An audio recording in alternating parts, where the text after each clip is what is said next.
Ya, salam Just Talk. Kita kembali hanya bahas satu topik yang mengejutkan. Gue rasa tidak hanya untuk fans Barca, tapi untuk semua penggemar sepak bola, bahwa Messi tidak memperpanjang kontraknya dan dia akan hengkang dari Barcelona setelah 21 tahun. Shock semua. Sekarang itu jam 2.28. Jadi gue cari bahan-bahan dulu, apa yang mau gue bahas, berita-berita, apa yang terjadi, baru gue bikin video. Tapi sebelum ke sana, kalian tahu pandemi ini masih berjalan dan semoga semua stay at home, pakai double masker, jangan lupa, jangan meremehkan, karena berdasarkan pengalaman di lingkaran dekat gue itu semua sudah banyak yang kena. Jadi jangan sampai kalian juga kena. Nah, selama lu di rumah, banyak cara yang bisa membuat lu tetap aktif. Salah satu cara adalah mendukung negara dengan belanja di Tokopedia. Kenapa? Karena mayoritas reseller di sana adalah UMKM, dan UMKM ini kita butuhkan untuk menggerakkan roda ekonomi. Jadi walaupun lu di rumah, bukan berarti aktivitas lu dihentikan ya, tapi dialihkan dengan cara yang lain, yaitu belanja di Tokopedia karena mendukung UMKM. Nah, sekarang itu ada program baru dari Tokopedia dan Gojek bekerja sama bareng Kadin dan Samator Group. Oke, mereka grup ini baru membuka rumah oksigen. Ya, apa itu artinya rumah oksigen? Pasti banyak yang tanya. Jadi fasilitas semi permanen buat pasien bergejala ringan yang dibangun persis di sebelah pabrik oksigen. Oke. Untuk kalian yang tahu info ini, tolong disebarkan buat pasien-pasien yang positif, yang terkena dengan gejala ringan yang lagi cari oksigen, nggak kebagian rumah sakit, itu bisa. Ya, tolong share informasi ini. Nah, bookingnya bisa lewat Halodoc atau langsung aja search rumah oksigen. Oke. Jadi semoga kita semua tidak butuh itu, tapi untuk yang membutuhkan, kalian bisa membantu untuk men-share informasi ini. Ya. Kita ke Messi sekarang. Akhirnya Messi tidak memperpanjang kontraknya setelah berita berikutnya, bahkan Laporta bilang udahlah, santai aja, semua sudah sesuai dengan prosedur. Jadi rencananya menjelang turnamen Joan Gamper lawan Juve hari Minggu ini, Messi akan tanda tangan memperpanjang kontraknya. Bahkan semua media udah mengatakan bahwa kontraknya akan diperpanjang selama 5 tahun. Oke. Nah, yang jadi masalah kan, Barca ini biasanya bisa spend gaji dan uang untuk transfer, operational cost itu sekitar 600 jutaan. Karena income-nya 800-an, nomor 1 di dunia. Nah, tapi karena income-nya dengan pandemi yang masih berjalan ini drastis turun, jadi income-nya berkurang dan spend-nya ke 347. Nah, Laporta ini bekerja keras untuk menjual-jualin pemain, tapi karena gajinya itu terlalu besar, kayak Griezmann itu gajinya 40 juta, udah gila itu. Yang gila itu siapa ya? Bartomeu. Jadi sampai sekarang sampah-sampahnya Bartomeu itu masih diberesin, termasuk Umtiti, Pjanic yang nggak kejual. Tapi Pjanic, kalau yang gue baca, kalau Ramsey cabut, mungkin Juve pengen Pjanic balik. Nah, semoga itu terjadilah, dan Umtiti juga semoga cabut lah. Nah, mendadak tidak mentok lah. Nah, mentoknya apa? Setelah gue baca di beberapa media, mentoknya itu dalam skema untuk pembayaran gaji atau apa. Itu nggak sanggup Barca, nggak sanggup. Nah, pertanyaan gue sekarang begini. Lu dari umur 12 tahun yang tidak ada klub, lu udah digeser, nggak ada klub yang mau bantu lu, dibantu oleh Barcelona. Oke. Tanda tangan kontrak pertama itu di atas serbet, hanya untuk meyakinkan. Carlos Resach menulis di atas serbet bahwa kami kontrak Messi begini-begini. Itu kontrak yang tidak official pertama. diboyong satu keluarga, diobatin karena dia tuh nggak bisa berkembang lah di usia 12 tahun. Diobatin, akhirnya dia jadi pemain hebat yang kita semua kenal, memberikan banyak. Tapi pertanyaan gue adalah, Messi itu selama ini itu gajinya terbesar di dunia loh. Jadi kalau seandainya Barca tidak sanggup bayar dia, apakah dia tetap akan stay? Setelah 21 tahun terbukti bahwa duit ini penting banget. Ini gue kasih gambaran aja. 4 tahun terakhir Messi itu untung dari Barca plus sponsor dan lain-lain tuh 640 jutaan. Gila lu. Kalau lu kayak Wijnaldum digaji 5 juta, bisa taken di PSG hampir 2 kali lipat, 10 juta. 3 tahun kontrak, lu kantongin 30 juta plus bonus mungkin 35 juta. Lu ambil, itu gue paham. Oke, karena umur sepak bolanya tidak lama lagi. Itu gue ambil, 30 juta udah sikat. Ya. Ini lo udah 4 tahun terakhir aja udah dapat 600. Dia itu ada bilioner, miliardernya pakai euro bukan rupiah.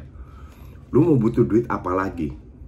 Kedua, klub ini lagi terseok-seok.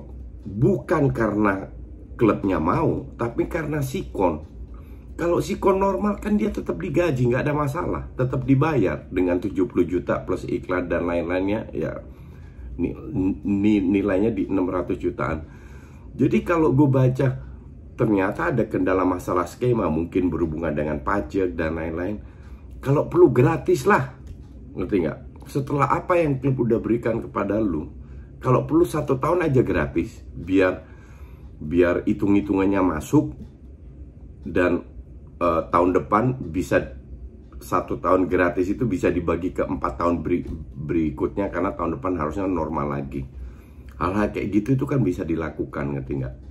Tapi kalau masalah duit ya, gue sih jujur agak kecewa. Walaupun gue tetap, kita tidak boleh memungkiri bahwa sebagai pemain terbaik di dunia untuk gue ya, bukan Ronaldo, Messi sudah memberikan banyak juga terhadap Barcelona. Tapi still sikonnya itu sekarang berbeda gitu loh. Dan ini yang gue sangat sayangkan. Kenapa dia tidak mau mencari solusi lain? Ini yang nego itu kan bapaknya sama kakaknya, ya. Dan website Barcelona official sudah mengeluarkan pisah.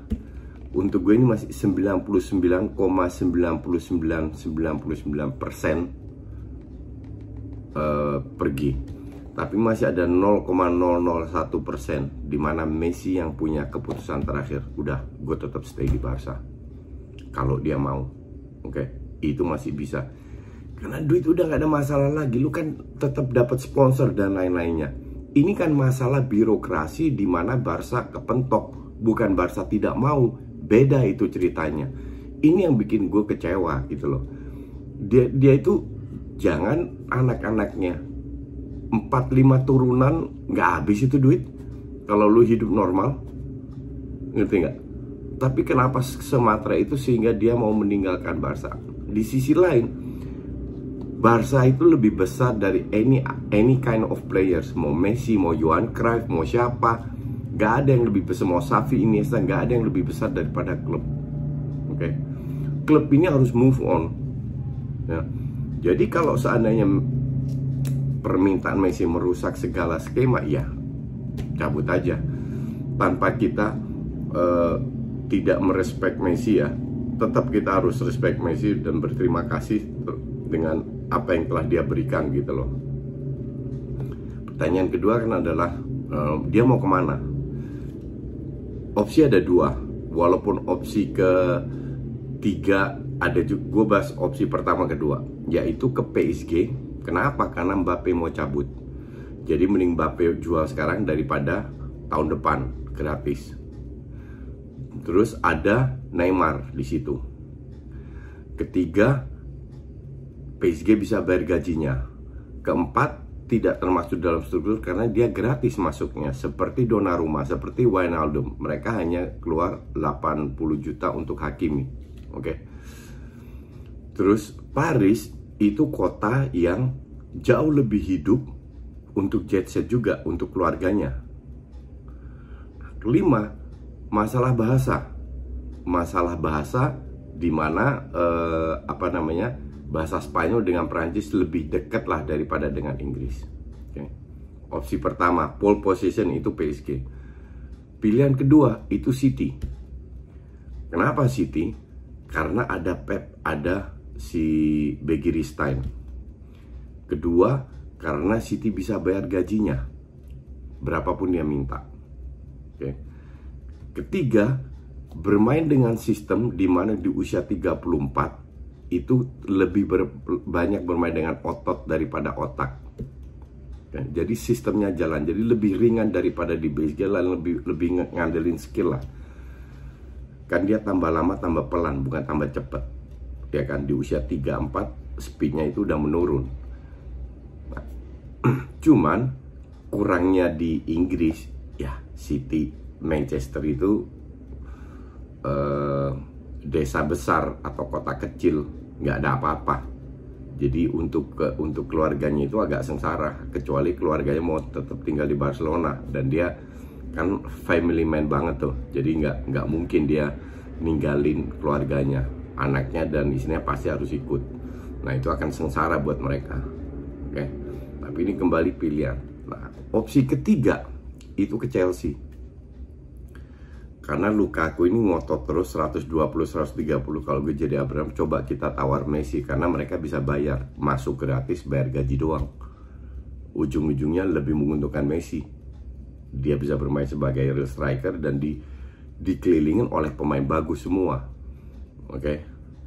Opsi keempat yaitu balik ke Argentina, karena dia udah nggak butuh duit lagi. Jadi pengen hidup lebih tenang, kasarnya bermain untuk di negaranya yang tidak pernah dia lakukan. Dari semua opsi 4 ini, gue pilih tetap ke PSG. Tadi ada orang kasih masukan, katanya salah satu wartawan di Timur Tengah, katanya dari sumber yang dipercaya Messi sudah beli villa di Paris, dekat Paris. Jadi kayaknya mereka sudah nego, atau bokapnya atau agennya siapalah itu sudah nego dengan beberapa klub. Kalau ini gagal, mereka tinggal pilih. Itu yang sedikit gue sayangkan. Tapi still, untuk gue sih mungkin ini bagus tantangan buat pemain lain, buat Koeman juga, menunjukkan bahwa kita bisa. Apalagi kalau Coutinho ada, tetap stay, Griezmann stay, Depay ada, Ansu Fati, Depay di kiri, Dembele di kanan. Terus ada siapa lagi? Xavi, pemain mudanya, Riqui Puig kalau dia bisa beradaptasi. Jadi banyak pilihan juga. Jadi gue tidak melihat Barca benar-benar menurun kalau nggak ada Messi ini, dengan begitu ada 4-5 pemain baru. Bahkan kalau bisa beli pemain lagi. Entah itu beli striker pelapisnya Agüero, entah itu beli DM baru pelapisnya si Busquets. At least duit yang tidak di spend minimal ya 100 juta bisa beli pemain yang bagus lah. Oke. Jadi sementara itu dulu kita lihat kejutan apa, perkembangan apa, plot twist apa yang terjadi. Kita nggak tahu. Thanks for watching.